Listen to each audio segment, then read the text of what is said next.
Congressman Allred, welcome back to the program. I want to ask you about the federal mask mandate struck down by a judge. The Biden administration is going to appeal that. Is it time to move on?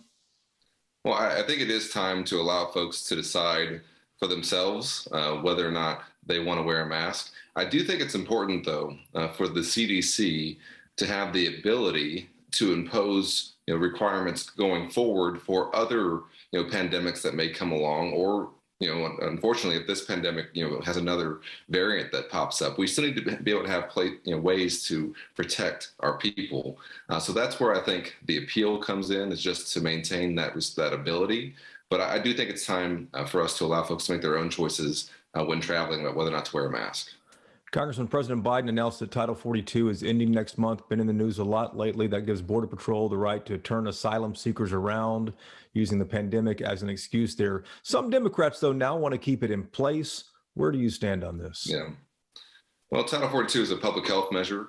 It's not immigration policy. And I've said for some time that we need to have a comprehensive reform that also includes funding for us to properly process folks who are seeking asylum at the border quickly, so that we don't have some of the issues that we've seen with this. So I think there has to be, if this policy is going to end, there has to be a plan on how to replace it, and also a reform going forward.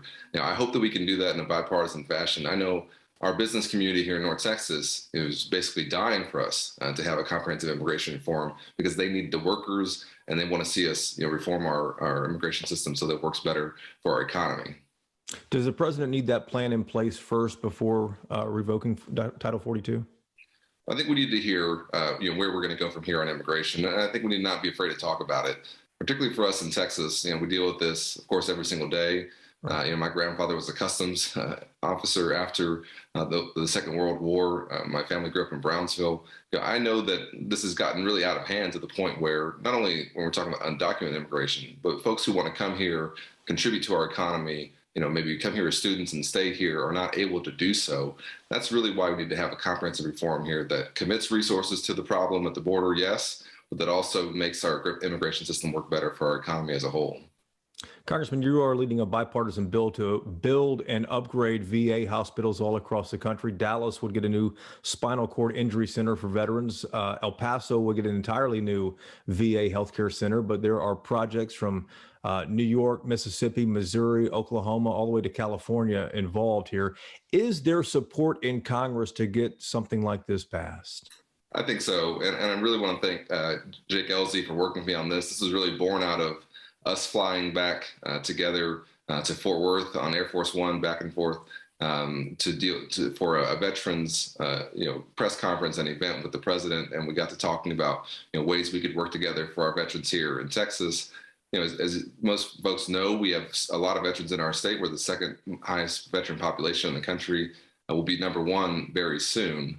And there's been a lot of interest in the Congress in funding these really critical projects to allow the VA to operate better. And for us in North Texas, with the spinal cord facility getting more funding, that's really important. You also mentioned the El Paso facility that's going to be coming online because of this funding. And really across the country, we know that we have a lot of facilities that are 50, 60, 70 years old in the VA system that need to be updated. And this is a good time to invest in them. Congressman, you are on the House Veterans Affairs Committee, as we all know, but to my knowledge, you never served in the military.